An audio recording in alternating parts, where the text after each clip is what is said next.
Hello and welcome to another edition of the How to Grow Your E-commerce Business podcast. I'm here with Robb Green from the I'm the One podcast. Robb is also a big Amazon seller. So Robb, could you start off by telling us about your business journey? Yeah, sure. I think I'm like a lot of people that became entrepreneurs. They worked in corporate America and hated every moment of it. I just didn't know how to get out of it. Me. So worked in corporate America for quite a while. Started e-commerce in 2011, drop shipping. Transferred over to private labeling in 2015, where I launched my first brand. Since I've launched quite a few brands, I've sold a few brands. I bought a brand. We currently operate a handful of brands right now. We're looking to acquire some more brands here in the very near future. So tell us about your brands. What was the first brand you launched? It was a dog brand, and my first private label product was a little dog booster seat for small dogs. This is an American thing, probably, Trevor.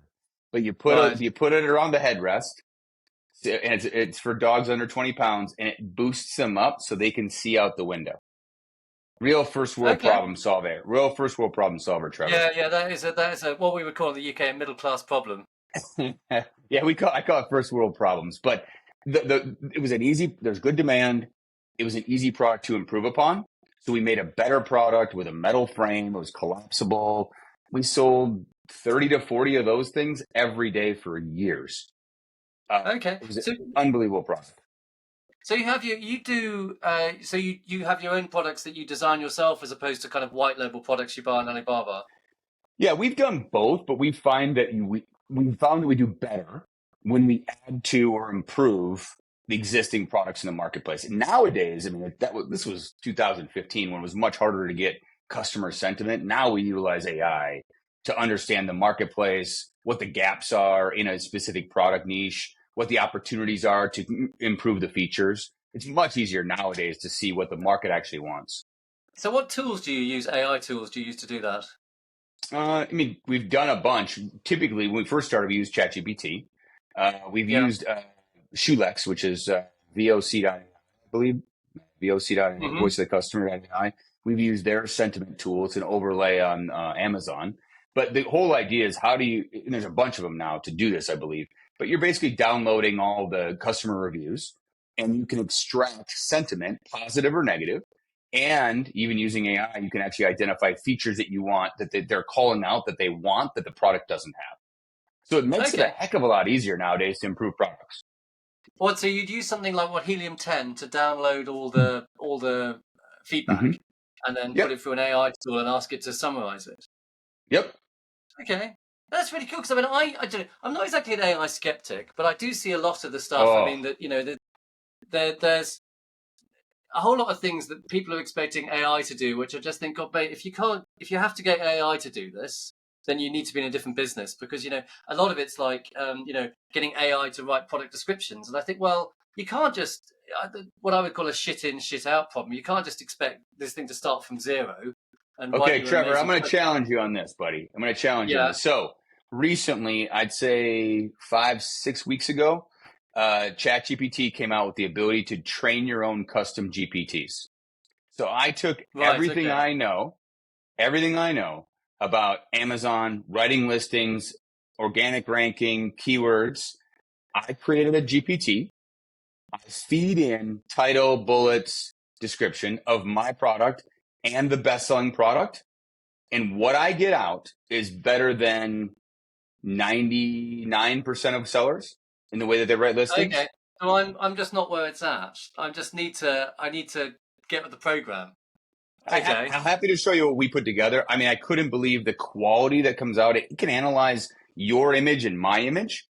It can analyze them, not just like spit out a summary. It can analyze the images. It can analyze the titles. The key really though is you do have to have, it's garbage in, garbage out. You do have to have the knowledge to train the AI to what you want it to do. I mean, some random person on the street just said, write me a listing. It's not going to be great. I completely agree with you there. But if you have specialized knowledge and train it, it's really, really amazing what it can put out nowadays. Okay. Gosh, I need to play with that then, I think.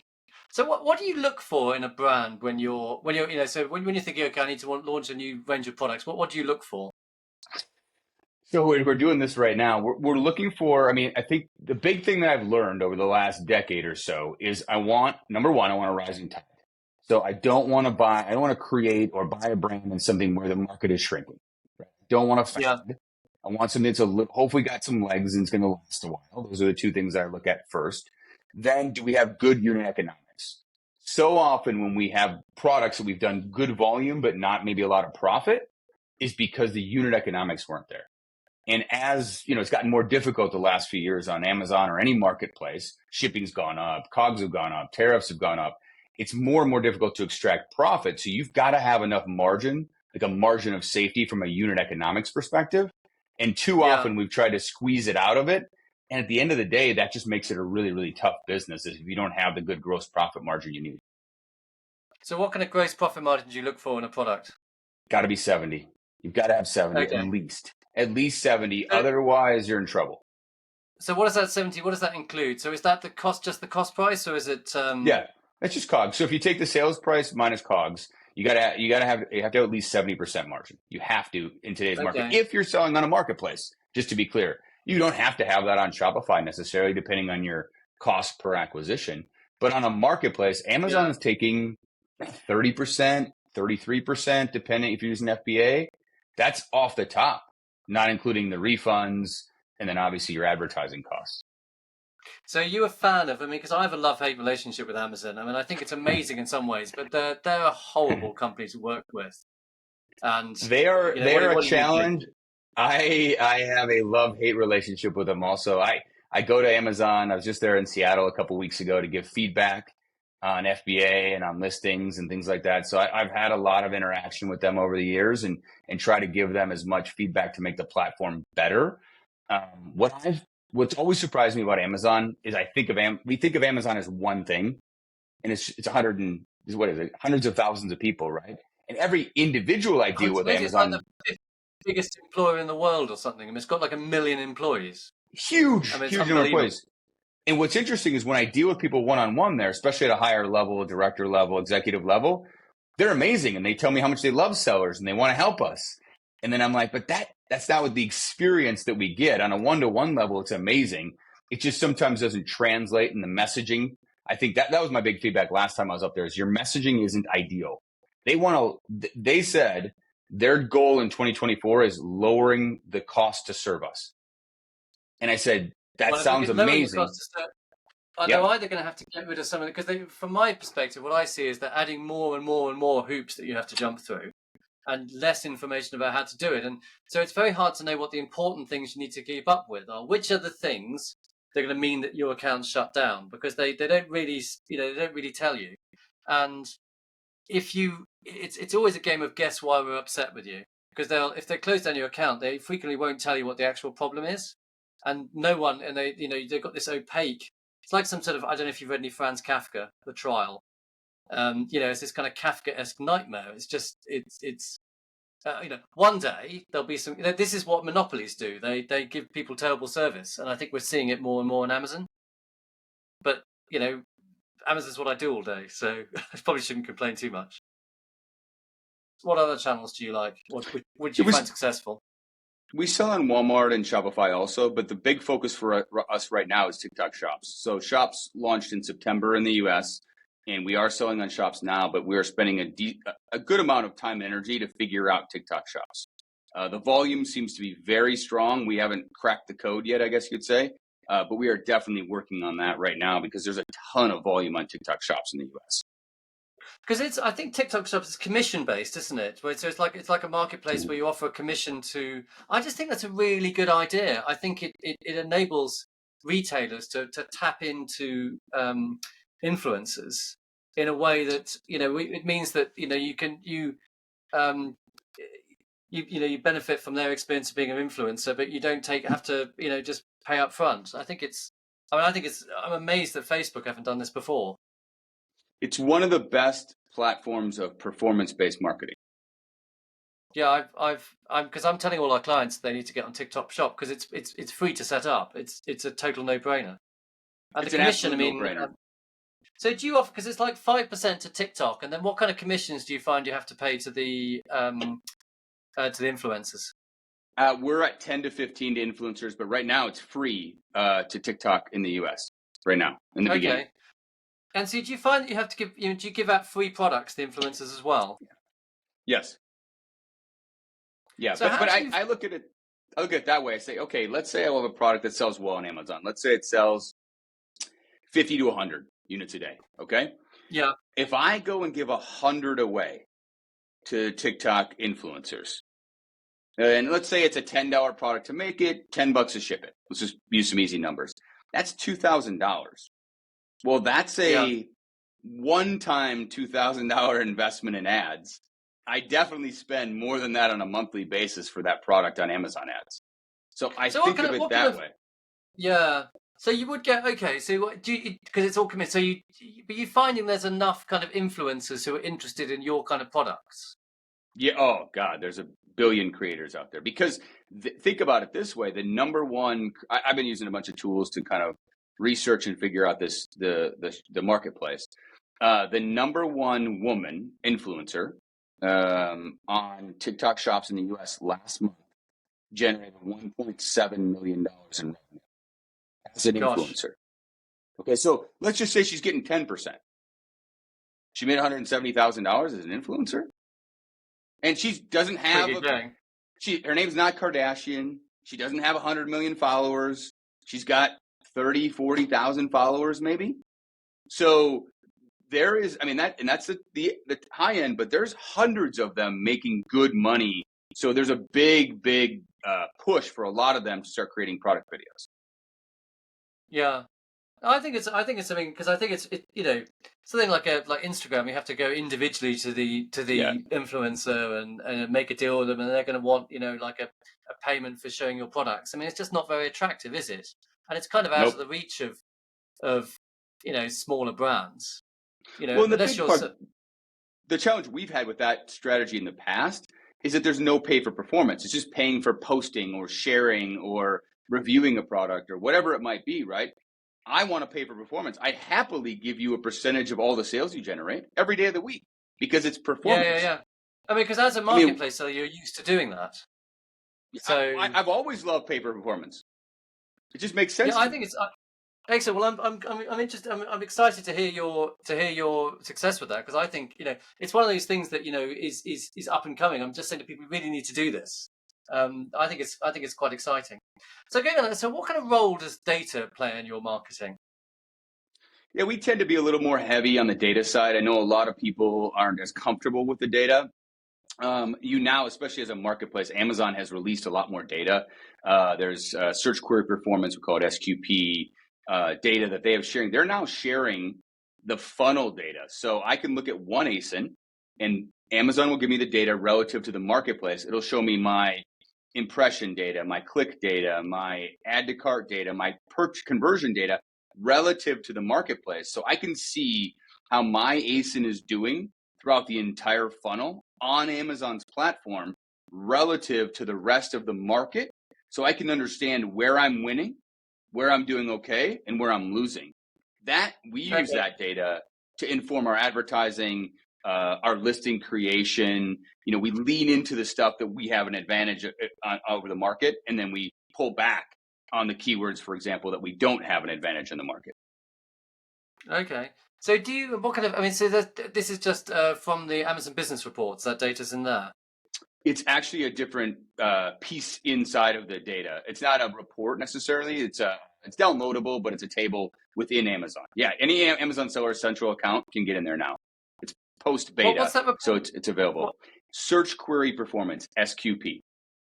Oh, right. Is this within your ads? That's within the ad campaign? Nope, it's in a different area. It's around like brand analytics and search frequency rank in that area.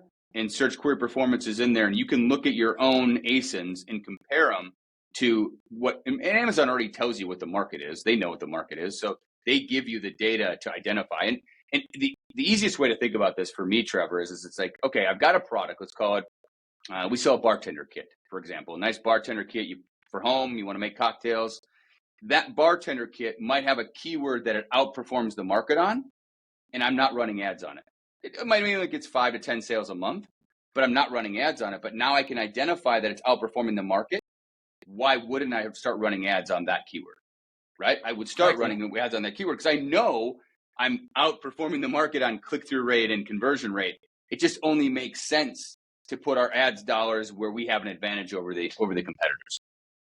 So when you're looking to launch a new product, what kind of process do you go for that? I built my own process a few years ago, actually, and so we wait. The weightings change over time. We look at it, but we take it and we extract all the data that we can to understand what that sub market looks like or that niche looks like, and we understand, is there, it's the simple things that we always talk about, but the simple things add up to being successful or not successful. Are the unit economics good? Is there enough demand? Can I penetrate the market? Is it so hard? Some of these products have 200,000 reviews right now. I don't want to go compete against somebody that has 200,000 reviews on a marketplace. You'll just get washed out. No one will even look at your product, right?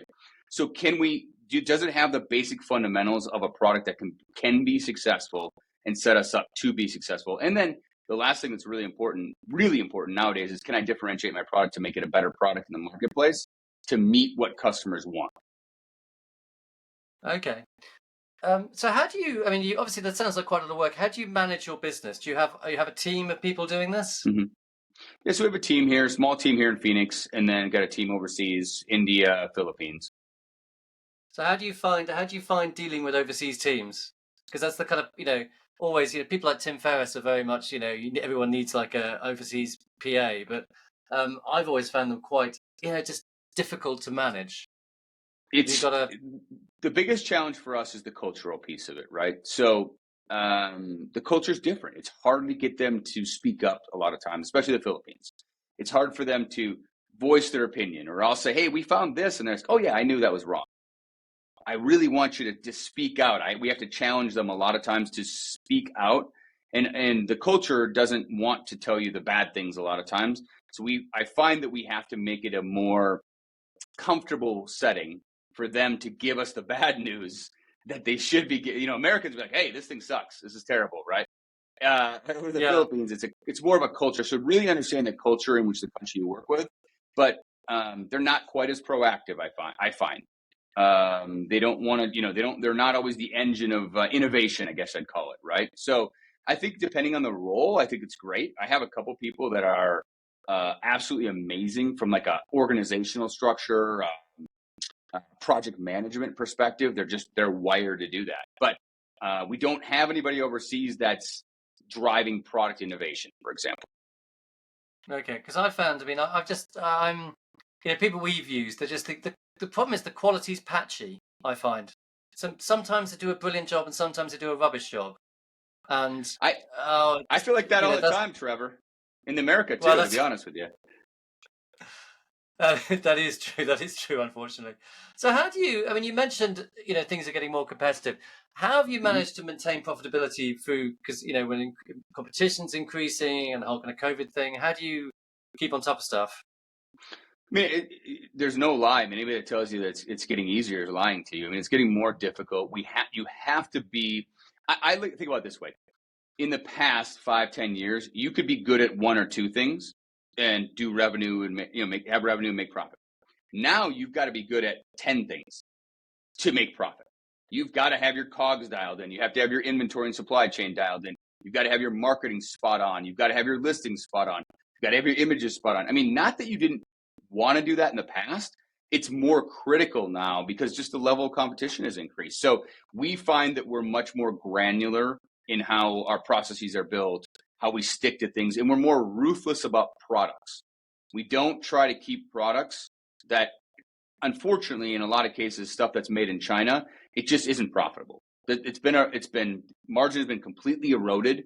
A good example is a few years ago, I was one of the top sellers of patio lights, outdoor patio lights. When I started selling it, I think it was like $60 to $70 for a set, like a 48-foot strand. By the time I got out, Chinese sellers were selling them for 2 sets for $40. The margin has been completely eroded, and I had a good 2 to 3 year run with that product. But at the end of the day, there was no profit left to sell that product on a marketplace. So do you get stuff made in the US now? I do. Yeah, we've always had a supplement brand, or not always, I should say, last 4 years. So we've been making supplements in the US. We haven't done beauty yet. My wife really wants to start a beauty brand.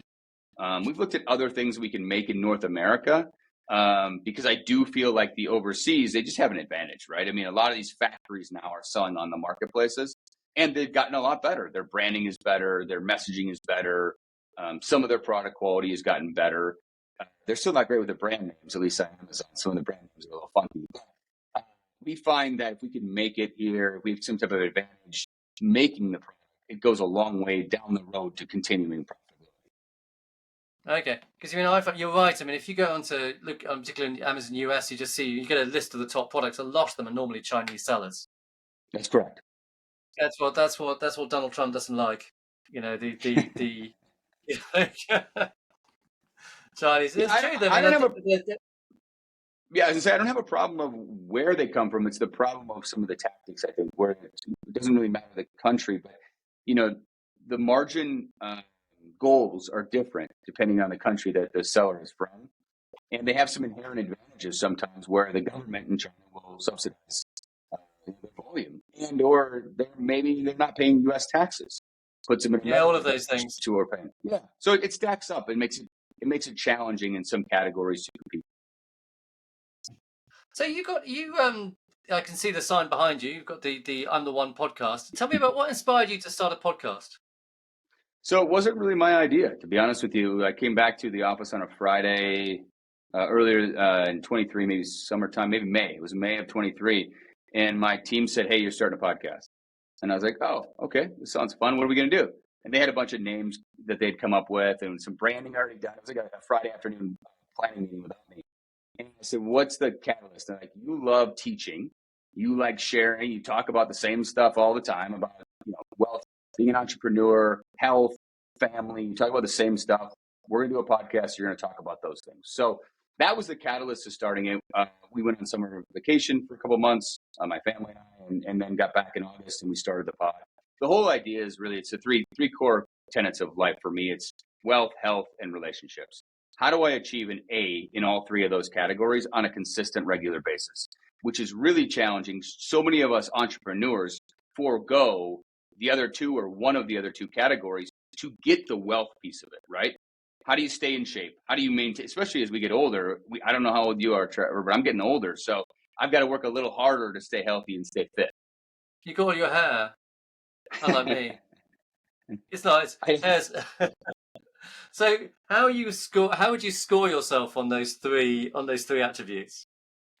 I mean, I'd give myself A in wealth, an A in health, and probably a B in relationships right now. I think that's 24. I'd like to spend more time with friends.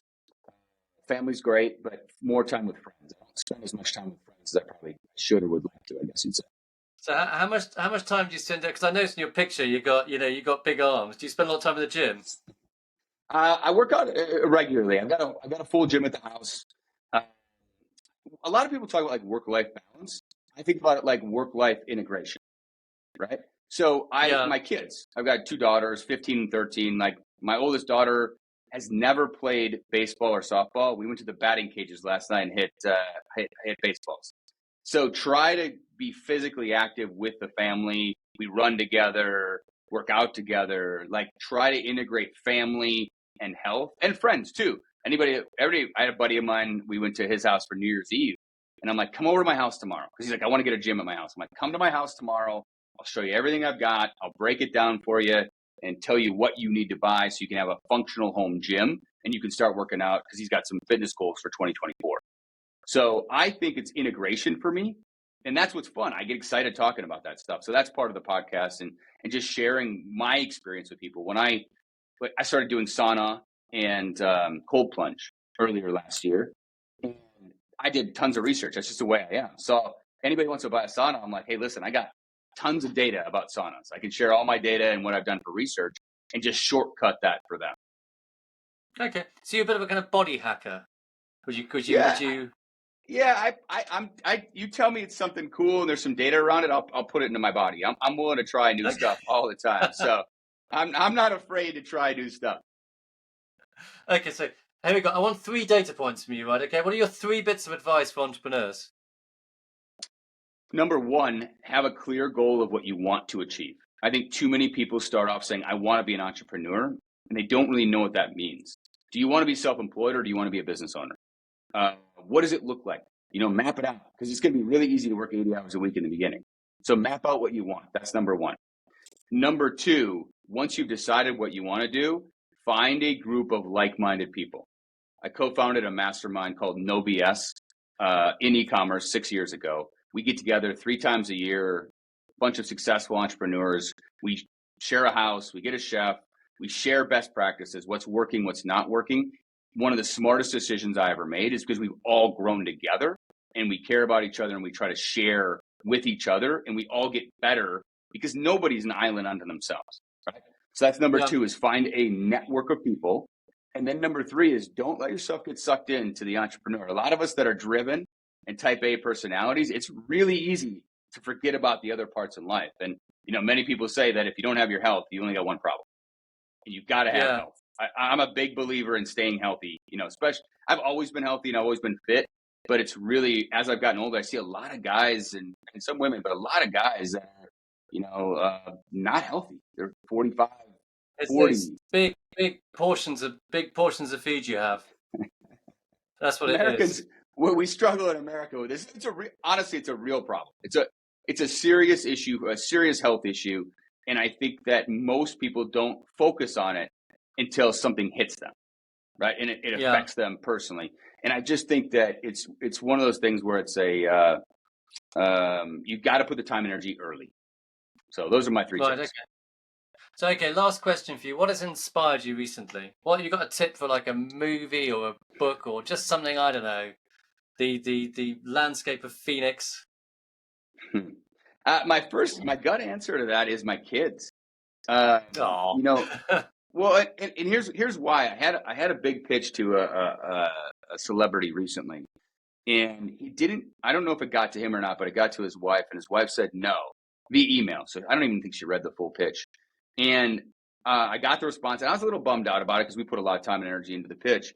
And my oldest daughter, who's 15, goes, "Is that bad?" She goes, "Maybe it's good. Maybe you dodged a bullet." Because we've talked about the old Chinese parable around this. And, I don't know. Maybe it was a good thing. Maybe it was a bad thing. What is the old Chinese parable about this? I'll butcher this, Trevor. But what it is an older man and his son, they get a horse, and the man falls off the horse. Sorry, they get a horse, and the whole village says, "Oh, congratulations, you got a horse." He said, "They're like, that's great." He's like, "Maybe." The next day, his son gets on the horse, rides the horse, falls off the horse, and breaks his leg. And the village says, "Oh, that's terrible. I can't believe he fell off." He says, "Maybe." And then the next day, the army comes to take away his son for the military, but he has a broken leg and can't take him away. And he said, "Well, that's great. Maybe." And the whole idea goes on is we don't really know whether it's good or bad, right? We too often ascribe a good or bad to a situation, right? We don't really know until later on, until time passes, whether it's a good or bad thing. And it was amazing that my 15-year-old did that. I was happy that proud of her. Yeah, no, that's a good point. I mean, I don't know if you read any Malcolm Gladwell, but he wrote a book called sorry, you're a huge fan. Huge fan.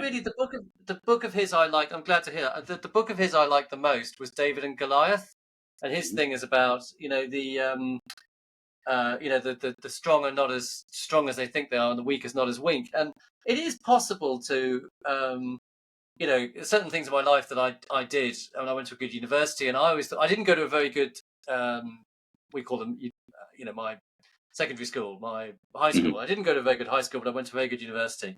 And I used to think that I got into my very good university despite the fact that I didn't go to a very good high school. But then I thought the other way, and I read that book and I thought, maybe it was because of it, because the fact that I went to a not very good high school meant that I was the top of that not very good high school, which made me think I was really great. And it gave me the confidence to do things which I mightn't have had if I'd gone to a much better high school. And it just gave me, there's a difference, but like a difference of perspectives, like what you were saying. I think you can look at things in different ways, and it is actually possible. Like, another example, I had a friend of mine that my parents always taught me that you should, it's a bit of a trite example, you should always eat the stale bread, the old bread first. right? Because it's going off Yeah. and you should eat it. Then a friend of mine who came along and said, no, you should eat the fresh bread first because it tastes better. And I was like, I thought that was amazing. I just thought you've got two entirely logical solutions to the same problem. They're both, in their own way, entirely logical. And I'd never thought of it like that. Just, anyway, There's a slightly blew great my mental mind. there's a great mental model around this. I'm big on mental models, and it's inversion. So take the same concept and just look at it from the opposite way and see if you feel the same way about it. Exactly what you're saying about the bread. One is tackling from the end and one is tackling from the good side. All we did was flip our perspective. The bread stays the same. We just moved to the other side on how we look at it. All we did was invert our shift in our perspective. So when I see something, I try not to judge good and bad quickly. And I try to say, is this, what are the good things about it? What are the bad things about it? And then look at it from a different perspective. And for me, that helps tremendously. I don't really have the ups and downs I had when I was younger, I think, because you don't know sometimes until time passes whether it was a good thing or a bad thing. Yeah. Rob, you're an insightful man with an interesting story. Thank you very much for spending time with us. Thanks for having me, Trevor. I appreciate Where can we check? Where can people find you online before we go? Yeah, check out imtheonepodcast.com. It's also imtheone.com, and it's also on Spotify and Apple Podcasts. Excellent. Right. Cheerio, Rob. Nice to meet you. Bye-bye. Cheers. Let's just stop this. Stop.